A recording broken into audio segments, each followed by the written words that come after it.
নমস্কার বন্ধুরা, এক টুকরো হেসেলে আপনাদেরকে স্বাগত জানাই। আজকে আবার একটা নতুন রেসিপি নিয়ে চলে এসেছি। দেখতেই পাচ্ছেন চিকেন। এটা প্রত্যেকের ঘরেই হয় এবং প্রত্যেকেই রান্না করতে জানেন, আমি জানি। তবে এটার মধ্যে একটু টুইস্ট আছে, চলুন দেখে নিই। আমি এখানে 500 গ্রাম চিকেন ভালো করে ধুয়ে নিয়েছি। ধুয়ে ভালো করে জলটা ঝরিয়ে নিয়েছি, যাতে চিকেনের জলটা বেশি না থাকে। তার মধ্যে নুন, হলুদ, যেটা আপনি আপনার পরিমাণ মতো দিতে, আপনার বেশি চিকেন হলে আপনি সেরকমভাবেই নুন হলুদ পরিমাণ মতো দেবেন। আমি এটার মধ্যে নুন হলুদ, এই দেখুন আমি এটার মধ্যে কিন্তু জিরের গুঁড়ো দিয়ে দিলাম, অল্প করেই দিলাম, আপনি সেটা আপনার স্বাদ মতন দিয়ে নেবেন। জিরের গুঁড়ো আপনি কিন্তু এই পরিমাণটাও বুঝতে পারছেন, আমি চামচটা দেখিয়ে দিচ্ছি। এইভাবে আপনি জিরের গুঁড়োটা দেবেন। এরপরে আমি এটার মধ্যে অ্যাড করব ধনে গুঁড়ো, যেটা আপনার স্বাদ, আপনি যদি চান ধনে গুঁড়ো দেবেন, না চাইলে স্কিপ করে, কিন্তু জিরের গুঁড়োটা কিন্তু অবশ্যই দেবেন। দেখতেই পাচ্ছেন বন্ধুরা, আমি কিন্তু ধনে গুঁড়োটা দিয়ে দিলাম। এরপরে আমি এটার মধ্যে অ্যাড করে দেবো শুকনো লঙ্কার গুঁড়ো, যেটা আপনার ঝাল আপনার স্বাদ মতন আপনি দেবেন। আপনি কম বেশি কিছু যেটাই চাইবেন সেটাই দেবেন। এই জায়গায় আপনি কাঁচা লঙ্কা বাটাও দিতে পারেন, আমি সেটা না দিয়ে আমি এটা দিলাম ম্যারিনেশনের সময়। এটার মধ্যে আপনি দিয়ে দেবেন কাশ্মীরি রেড চিলি পাউডার, যেটা আপনার একটা অনন্য একটা স্বাদ নিয়ে আসবে এবং দুর্দান্ত একটা কালার। দিয়ে দেবেন কাশ্মীরি রেড চিলি পাউডার। এরপরে আমি দিয়ে দিলাম টক দই। টক দইটা আপনি একটু পরিমাণে বেশি দেবেন, কারণ পুরোটাই ম্যারিনেট হবে এই টক দই দিয়ে। এবার দেখুন আমি কিন্তু টক দই দিয়ে ভালো মতো ম্যারিনেশন করে নেব। তার মধ্যে দেব সর্ষের তেল। সর্ষের তেলটা একটু বেশিই দেবেন, ম্যারিনেশনের সময় লাগে সর্ষের তেল দেবেন। আমার বাবা জানেন তো, এরকম সর্ষের তেল দিয়ে ভালো করে মাংস ম্যারিনেট করতো, সেটা যে কোনো মাংস, মুরগি হোক আর খাসির মাংস হোক। দেখুন আমি কিন্তু ম্যারিনেট করে নিয়েছি এবং দারুণ লাগছে দেখতে কালারটা। এবার এই ম্যারিনেশনটা আপনি 30 থেকে প্রায় 1 ঘন্টা আপনি রাখতে পারেন। আমি এটার মধ্যে যা যা দেবো, আলু, টমেটো, কাঁচা লঙ্কা এবং রসুন, আমি এগুলোকে শিলের মধ্যে বেটে নিই। আমাদের ঘরে কিন্তু শিলে বাটা রান্নাই খাওয়া হয়। তো দেখুন আমার মা এই শিলে এটা বেটে দিচ্ছে আমাকে।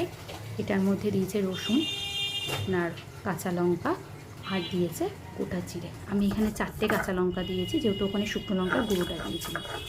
আপনারা শুকনো লঙ্কার গুঁড়োটা স্কিপ করে গেলে কাঁচা লঙ্কাটা একটু বেশি দেবেন। এরপর আমার মা এটাকে সুন্দর করে বেটে দিচ্ছে আমাকে। আমিও শিলে বাটতে পারি, কিন্তু আমি যেহেতু ভিডিওটা করছিলাম তাই মাই আমাকে বেটে দিল। দেখুন আমার মা কিন্তু এরকমভাবে বেটে এই শিলে ধোয়া জলটাও কিন্তু রেখে দেয়। শুনেছি এই শিলে ধোয়া জল দিলে নাকি রান্নার স্বাদ দ্বিগুণ বেড়ে যায়। দেখুন বন্ধুরা, আমার মাটা বাটির মধ্যে তুলে নিল এবং ওই শিলটার মধ্যেই আবার এলাচ, লবঙ্গ, দারচিনি ভালো করে বেটে একটা গরম মশলা সুন্দর একটা পেস্ট আমার মা তৈরি করে দিল। এরপরে কড়াইটার মধ্যে তেল গরম করে, তেলটা আপনি আপনার মতো বুঝে দেবেন, কারণ তেলটা কম বেশি যেরকম দেবেন সেটা আপনার ব্যাপার। আমি একটু কম তেলেই রান্না করতে পছন্দ করি। দেখুন আমি কিন্তু তেলটা দিলাম, আপনারা আপনাদের মতো করে পরিমাণ মতো দেবেন। যেহেতু অলরেডি দই আছে মাংসের, তেলটা একটু কম দেওয়াটাই ভালো, কারণ দই দিয়ে কিন্তু একটা তেল তেল ভাব ছাড়ে। এবার আমি আলুগুলো টুকরো করে কেটে রেখেছিলাম, সেই আলুগুলোকে আমি দিয়ে দেবো। আলুটাকে কিন্তু আমি ভালো করে লাল লাল করে ভেজে নেব, কিন্তু আলুটার মধ্যে আমি এখন কোনো নুন দেবো না। আমি মাংসে কিন্তু অলরেডি একবার নুন দিয়েছি, আমি কিন্তু এখানে কোনো নুন দেবো না। আমি ভালো করে আলুটাকে লাল লাল করে ভেজে নেব। ঢাকা দিয়ে ভাজবেন, তাহলে আলুটা তাড়াতাড়ি সিদ্ধ হবে। আর আঁচটাকে অবশ্যই আস্তে করে রাখবেন। দেখুন আমি কিন্তু লাল লাল করে আলুগুলোকে ভেজে নিলাম। এরপরে আমি ওই তেলের মধ্যেই, ওই তেল কিন্তু আমি আর বেশি দিইনি, ওই তেলের মধ্যেই আমি গোটা জিরে ফোড়ন দেবো এবং এটার মধ্যে তেজপাতা আমি ফোড়ন দেবো। ফোড়নটা যেই উঠে আসবে তখন আপনি বুঝতেই পারবেন, ফোড়নের একটা গন্ধ উঠে আসে। তার মধ্যে আমি কুচনো পেঁয়াজ দিয়ে দেবো। আমি কিন্তু একটাই পেঁয়াজ দিয়েছি, বেশি পেঁয়াজ দিইনি। 500 মাংসের জন্য একটা বড় পেঁয়াজই যথেষ্ট, আমার মতে সেটা যথেষ্ট। আপনারা চাইলেন গ্রেভিটা যদি আরও বেশি চায় তাহলে আর একটা পেঁয়াজ দিতেই পারে। দেখুন আমি কিন্তু পেঁয়াজ কুচিটা দিয়ে দিলাম। এবার পেঁয়াজ কুচিটাকে আমি ততক্ষণ ভাজবো ততক্ষণ এটা একটু ব্রাউন কালার না আসে। আস্তে করে দেবেন গ্যাসের ফ্লেমটা, আমি বারবার করে বলছি, কারণ লেগে যেতে পারে। দেখুন আমি কিন্তু পেঁয়াজটাকে ভালো মতো ভেজে নিলাম। এবার আমি যে বাটা মশলাটা রেখেছিলাম বেটে, রসুন, কাঁচা লঙ্কা আর গোটা জিরে, সেটা আমি দিয়ে দিলাম। এবার আমি মশলাটাকে ভালো করে ভাজা ভাজা করব। তার মধ্যে আমি টমেটম দিলাম। ওখানে যেহেতু দই দেওয়া আছে তাই টমেটমটা আমি অল্প পরিমাণে দিলাম, নাহলে কিন্তু এটা টক হয়ে যাবে বেশি। এর মধ্যে আমি আস্তে আস্তে আরও কিছু মশলা দেবো, যেমন নুন দেবো, আবার একটুখানি হলুদ দেবো। দেখতেই পাবেন বন্ধুরা আমি দিয়েছি। আপনারা কি বুঝতে পারছেন বন্ধুরা, আমি কিন্তু পুরো রান্নাটার মধ্যে মশলা বাটার মধ্যে আমি কিন্তু কোথাও আদা দিইনি। আজকের চিকেনটা কিন্তু আদা ছাড়া হবে এবং খেতে দুর্দান্ত টেস্ট হবে। আপনারা আদা ছাড়াই একবার করে দেখুন, আপনাদের খেতেও ভালো লাগবে। এর মধ্যে আমি একটু হলুদ গুঁড়ো দিয়ে দেবো। ওখানে হলুদ গুঁড়ো আমি মাংসে দিয়েছি, তারপরেও আমি একটু হলুদ গুঁড়ো এখানে দিয়ে দেবো। দিয়ে আমি মশলাটাকে ভালো করে ভাজা ভাজা করব। যতক্ষণ না মশলাটা একটু ভাজা ভাজা হয়ে আসছে, যেহেতু আমি নুনটা দিয়েছি সেই ক্ষেত্রে আমার টমেটোটা নরম হয়ে আসবে। এবার দেখুন আমি কিন্তু ভালো মতন করে ভাজা ভাজা করে নিয়েছি। আপনারা এখানে একটু সামান্য জল দেবেন, তাহলে না হলে কিন্তু আপনার মশলাটা লেগে যেতে পারে। কেন অল্প তেল, তার সাথে আপনি এখানে গুঁড়ো মশলা দিয়েছেন, তাই মশলাটা কিন্তু আপনার লেগে যেতে পারে। আপনি ভালো করে জল দিয়ে একটু ভালো করে নাড়াচাড়া করে নেবেন।